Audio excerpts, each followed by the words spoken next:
The Shepnaz podcast begins now. You're listening to the Shepnaz podcast, a podcast at Shepherd Church. Our mission is simple. We want to help people take their next step toward Jesus, and this podcast is part of that. We want to help you engage daily in your faith. My conversation today was with Dr. Scott Sherwood. He's the president of Nazarene Bible College. Each and every week at Shepherd, we highlight something that when you give at Shepherd, we support, and Nazarene Bible College is one of those things. He's going to talk to us today about how Nazarene Bible College helps prepare adult learners to be pastors and help them continue in their education. So this is my conversation with Dr. Sherwood. Well, Dr. Sherwood, thanks for joining us today on the Shepnaz podcast. We're thankful for you. We're excited for people to get to hear about Nazarene Bible College and to hear about the good work that God is doing through it and how it supports the Church of the Nazarene's mission worldwide. I'd love for people to get to know you a little bit. So would you mind giving us some history of you, maybe your personal testimony, some family life, and kind of how you became to be a part of Nazarene Bible College? You bet. I'm a lifelong Nazarene, but I don't have a lot of heritage in the Church of the Nazarene. My parents both grew up in very poor single-parent households in two different cities and two different states, and both of them, in different ways, were rescued by local churches of the Nazarene and put on a path of discipleship. They found the Lord through those churches. They discovered the contribution they had to make in this world through those churches.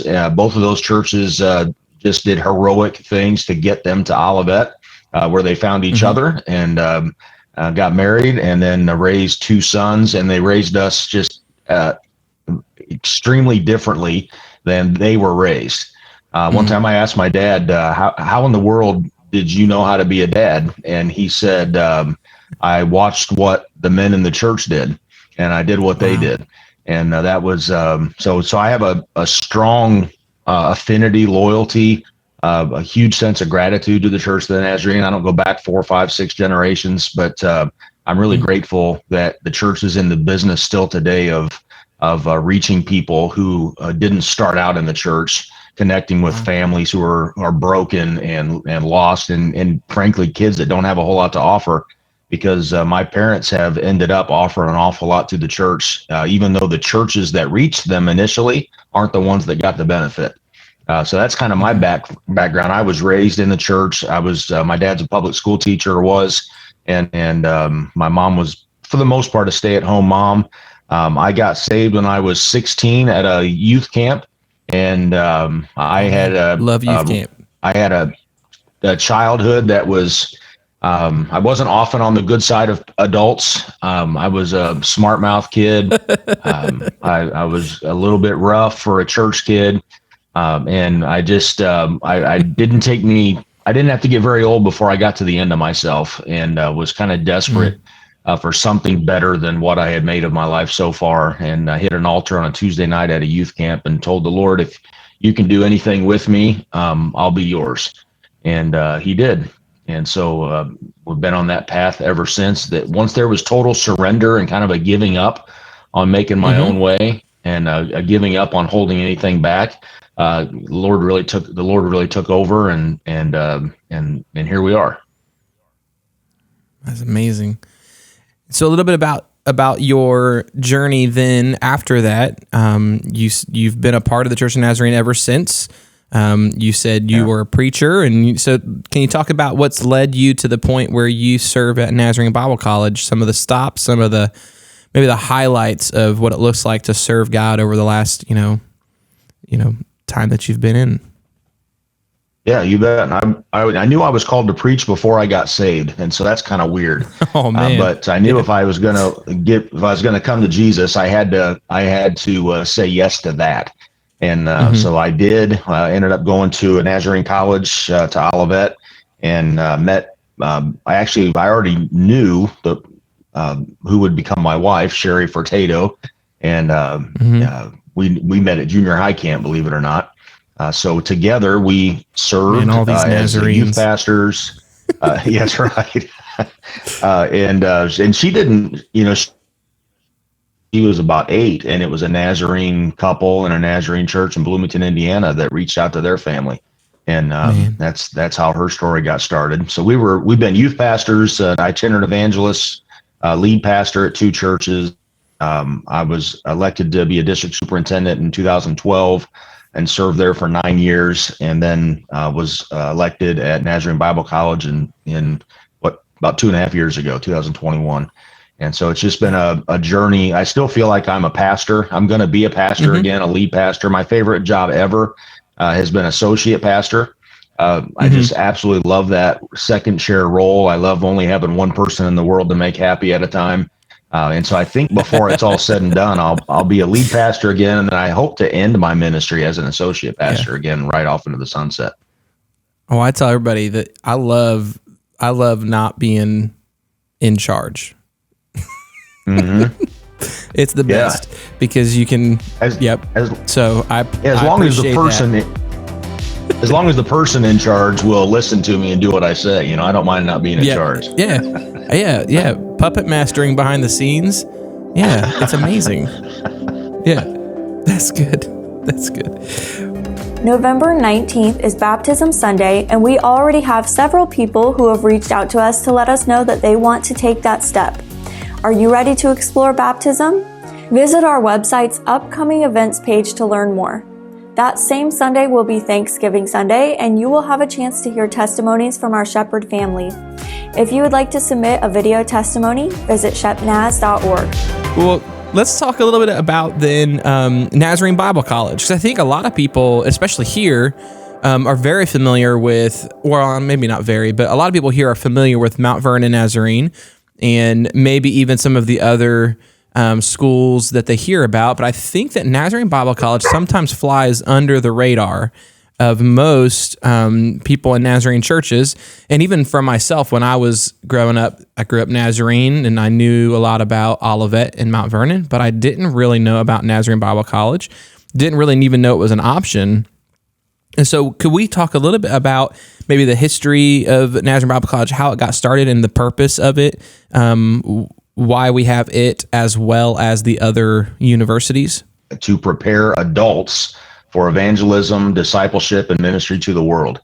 So our focus has been in that one lane ever since. We don't target traditional college-age students, so we don't compete with Mount Vernon or Olivet or any of the field universities. And we don't offer graduate programming at this point, so we don't compete with the seminary or any of the graduate schools. We have one job to prepare adults, and so that has been our focus. The median age of a NBC student is 43, and all of our students have always been people who have already had jobs and families and life. And they're all in their 40s. That's the median. So we have some 20 somethings and we have some 70 somethings. But that's been the goal of NBC from the beginning.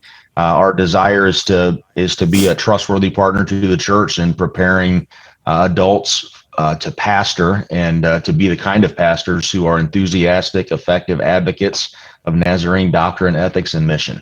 And we're determined to produce ministers who believe what the church believes. We just think that's okay. It's all right. It's all right to have as your goal as an educational institution to produce ministers who believe what the church believes, and that's our stated goal. Wow. Yeah.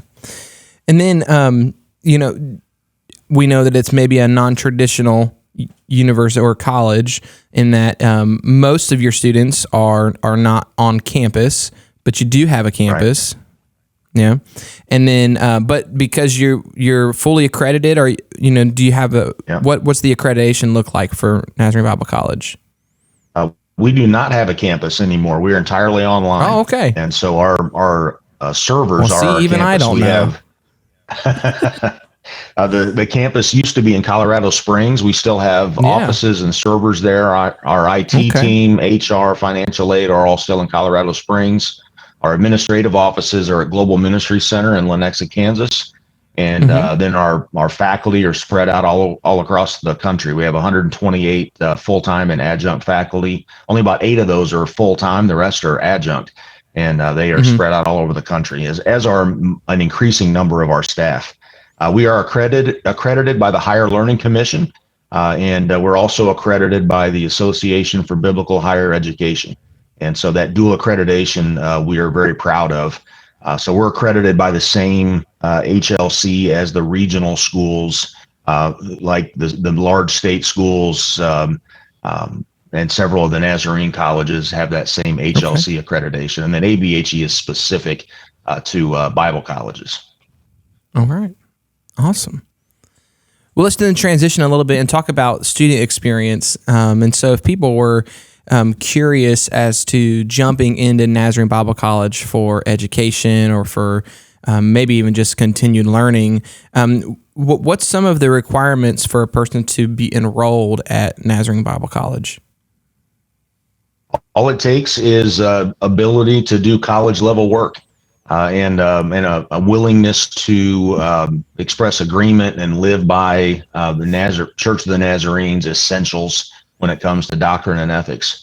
And then somebody's ready to go. We have an incredible free 2-week orientation that sets people up to use our proprietary learning management system that frankly does a lot of the formatting for assignments for the students. And that helps somebody get on board. If they can look up nbc.edu/apply, they can get to exactly where they need to get to apply. They can do a non-degreed program that prepares people for all the requirements for ordination.